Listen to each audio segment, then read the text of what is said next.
Hello my dear listeners, welcome back to my channel. मेरा नाम है मिस एम और मैं आप सबको सुना रही हूँ क्रिकेटर वाला प्यार एपिसोड 72। वीडियो कॉल पर सब लोग बातें कर ही रहे थे, तभी अरविंद जी कहते हैं कि आप तीनों छोटो आप तीनों छोटे बच्चों की तरह झगड़ा करना बंद करेंगे और हमें अपने नए बेटे से मिलवाएंगे क्या? पापा आप भी, शिव ने कहा। क्यों नहीं, अगर मेरा बेटा अच्छा हुआ तो मैं उसको अपनी प्रॉपर्टी में से आधा हिस्सा भी दे दूंगा, मुझे कोई प्रॉब्लम नहीं है। मिस्टर डॉक्टर शिव कश्यप, पापा आधी क्या पूरी दे दो, उसमें मुझे कोई प्रॉब्लम नहीं है, मेरे घर पे ही जा रही है ना। माही की प्रॉपर्टी मेरी प्रॉपर्टी, क्या फर्क पड़ता है? शिव ने कहा।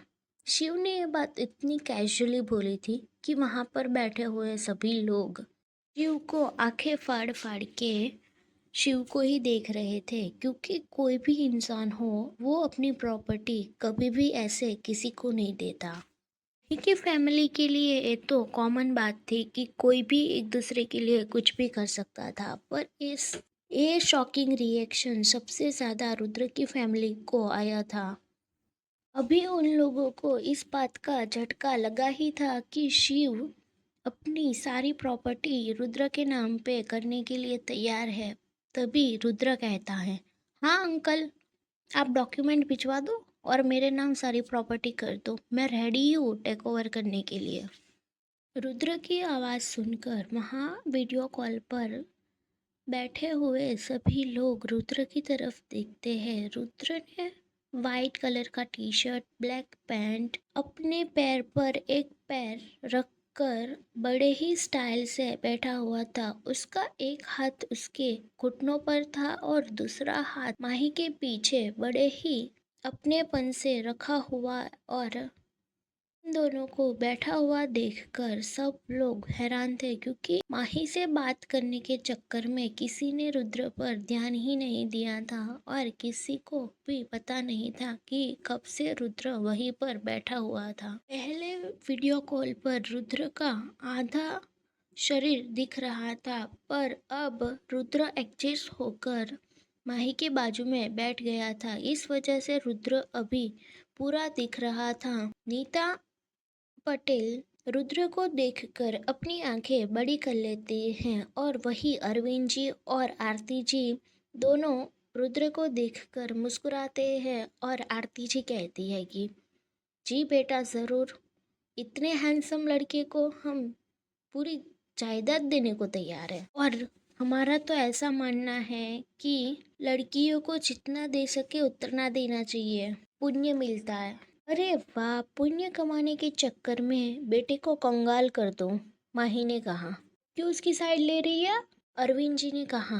जैसा भी हो, नालायक हो, बुद्धू हो, डफर हो, पर आखिर में मेरा दोस्त है ना वो, झेलना तो मुझे ही है। इसकी नाम की सारी प्रॉपर्टी मेरे पति के नाम पे आएगी। मेरे पति के पास इतना भी टाइम नहीं है कि वो खुद की प्रॉपर्टी देखे। घूम फिर के वो मेरे पे ही आने वाली है। ये मेरे सर पे डबल ककड़ाट होगा, माही ने कहा। बात तो तेरी सही है, तू ले जा मेरी भी सारी प्रॉपर्टी, मुझे ज़रूरत ही नहीं है।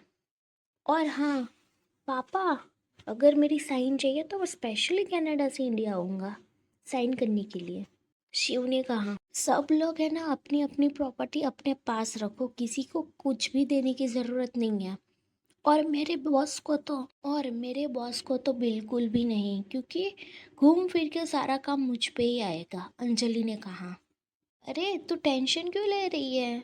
आधी प्रॉपर्टी मैं तेरे नाम पे कर दूंगी, आधी मैं आदि के नाम पे कर दूंगी, फिर तुम दोनों लड़ते रहना एक दूसरे के साथ, बॉस बॉस।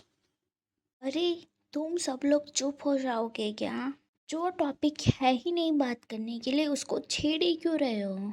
एक कॉल रुद्र को मम्मी पापा और बाकी सबसे मिलवाने के लिए था ना, तो फिर ये टॉपिक छेड़ ही क्यों रहा है कोई कि प्रॉपर्टी इसके नाम पे कर दो, उसके नाम पे कर दो। जिसको जितनी प्रॉपर्टी चाहिए ना वो ले लेना, अभी चुप हो जाओ प्लीज, काव्या ने थोड़ा फ्रस्ट्रेट होते हुए कहा। तो नीता जी उनको घूर कर देखती हैं, तो काव्या अपनी नज़रें दूसरी साइड कर लेती हैं। काव्या और नेताजी का हमेशा से अच्छा बॉन्ड रहा था, पर जब से काव्या की शादी हुई थी और उसने जिद करके कनाडा शिफ्ट होने की बात की थी, तब से उन दोनों के बीच में थोड़ी खटपट चल रही थी। लोगों के लिए तो वो दोनों नॉर्मल थी, पर दोनों माँ बेटी का जैसा बॉन्ड था वैसा अब नहीं रहा था और दोनों हमेशा एक दूसरे को अवॉइड ही करती थी, ज़्यादा बात भी नहीं करती थी। और ये बात रुद्र की नज़र में शायद आ चुकी थी, इसीलिए रुद्र कहता है कि नीता आंटी कैसे हो आप। रुद्र मुस्कुराता है। नीता आंटी रुद्र की तरफ देखती हैं और कहती हैं कि मैं बहुत ही अच्छी हूँ, आप कैसे हो। रुद्र मुस्कुराता है और कहता है कि मैं बिल्कुल ठीक हूँ, आपसे दोबारा मिलकर खुशी हुई। नीता आंटी भी मुस्कुराती हैं और कहती हैं कि मुझे भी। दोनों उन दोनों की बातें सुनकर माही कभी नीता आंटी को देखती तो कभी रुद्र को देखती, कभी नीता आंटी को देखती कभी रुद्र को देखती और फिर कहती है कि आप दोनों एक दूसरे को जानते हो। जी हाँ, हम जानते हैं, दोनों ने एक साथ कहा।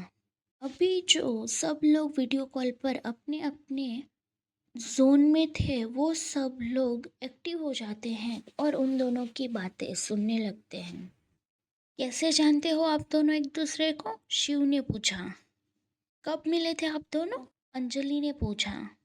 और हमें कैसे नहीं पता कि आप दोनों एक दूसरे को जानते हो? अरविंद जी ने कहा। और अगर आप दोनों एक दूसरे को जानते ही थे तो पहले क्यों नहीं बताया? विभा जी ने कहा। उन सबके इतने सारे सवाल सुनकर नीता आंटी अपने कानों पर हाथ रख देती हैं और कहती हैं कि तुम सब लोग हमेशा एक साथ क्यों बोलने लगते हो? जब देखो तब इरिटेट करते रहते हो। बताती हूँ कब मिले थे, कैसे मिले थे। शांत रहो। हाँ तो जल्दी बताना, कैसे मिले थे? वैसे तो तू हर बात अपनी बेस्ट फ्रेंड को बताती है, तो ये बात क्यों नहीं बताई तूने? मनीष जी ने कहा।